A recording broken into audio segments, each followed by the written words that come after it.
दोस्तों, आज की कहानी आपका दिल छू लेगी। आज की कहानी है गरीबी। पुराने साधारण कपड़े पहने एक महिला ने एक फैंसी रेस्टोरेंट में प्रवेश किया।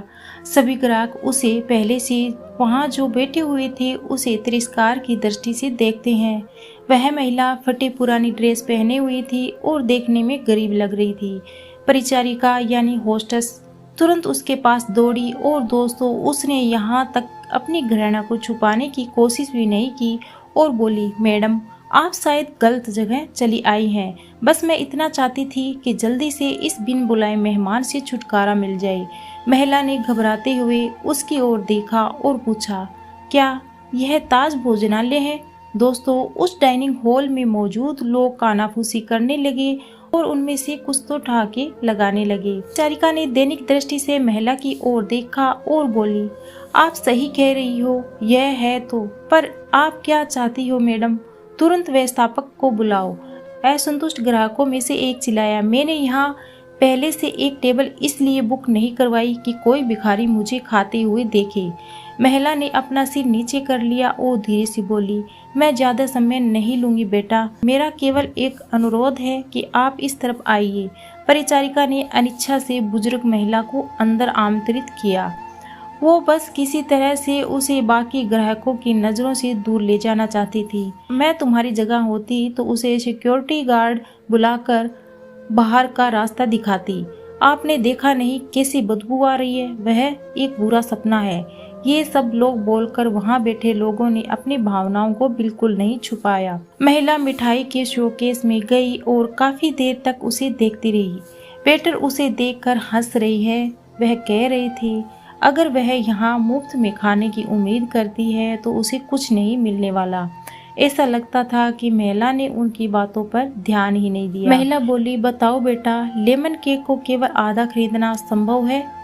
इसकी लागत क्या है? मेरे पास 10-10 के 17 नोट हैं। उसने अपने हाथों में कुछ मुड़े तुड़े पुराने नोट दिखाते हुए पूछा। वेटर्स ने बड़ी मुश्किल से अपनी हंसी रोकी। मैडम, मुझे नहीं लगता आपके पास इसके एक भी टुकड़े के लिए पर्याप्त पैसे हैं। ये केवल केक नहीं है, बल्कि हमारे महाराज सेफ द्वारा बनाया गया कला का काम है। इसके अलावा हम इसे आधे में नहीं बेचते। गरीब महिला शर्मसार हो गई। उसे लगा कि उसके अंदर कुछ टूट सा गया हो। धीरे धीरे वह निराश कदमों से चलते हुए बाहर निकलने लगी। अचानक से रेस्टोरेंट के एक कोने में से अपनी पत्नी के बगल में बैठे सैन्य वर्दी पहने एक व्यक्ति ने बुलाया, मैडम कृपया यहाँ आओ, आप बहुत निराश लग रही हो, कुछ हुआ है? उसने चेहरे पे मुस्कान के साथ पूछा। मेरी बेटी बहुत बीमार थी। जब वह बच्ची थी तो हम इसके पास से गुजरते थे और वह काफी देर तक दुकान की खिड़कियों को देखती रहती थी। हमने एक दिन यहाँ से लेमन केक खाने का सपना देखा, लेकिन फिर वह बीमार हो गई। मेरे पति चले गए हैं और हम दोनों का पेट पालने के लिए मुझे नौकरी करनी पड़ी। मेरे पास इलाज जारी रखने के लिए पैसे भी नहीं है, इसलिए अब मैं उसके लिए कुछ भी नहीं कर पा रही हूँ। तो मैंने सोचा कम से कम उसे ये केक ही दिला दूं, लेकिन मेरे पास केवल 10-10 के ही 17 नोट हैं। इतना कहते हुए उसकी आंखों से आंसू बह निकले। अब बिना किसी हिचकिचाहट के फौजी ने वेटर को बुलाया और उसे अपने खर्च पर महिला के लिए एक पूरा लेमन केक पैक करने को कहा। उन्होंने महिला से कहा, आज 17 साल हो गए हैं जब हमने अपने बेटे लक्ष्य को खोया था। एक कार दुर्घटना में उसकी मृत्यु हो गई थी। मैं और मेरी पत्नी कुछ नहीं कर पाए, हालांकि वह एक डॉक्टर है। आपके पास 17 नोट है और मेरा बेटा 17 साल का था। यह ऊपर वाले का इशारा नहीं तो और क्या है। फौजी की पत्नी ने गरीब महिला को अपने बिजनेस कार्ड दिया और बेटी के इलाज में मदद करने का वादा किया। जब वेटर महिला के लिए लेमन केक लेकर आया तो महिला के चेहरे पर एक कृतज्ञ मुस्कान आ गई। उसने फौजी और उसकी पत्नी को धन्यवाद दिया और वहां से चली गई।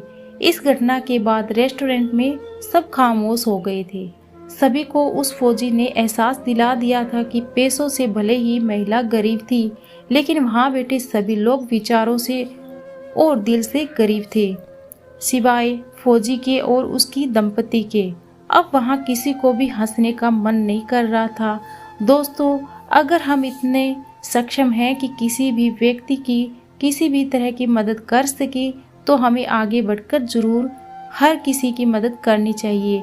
व्यक्ति पैसे से नहीं अपने कर्मों और विचारों से महान बनता है, यही असली व्यक्तित्व है।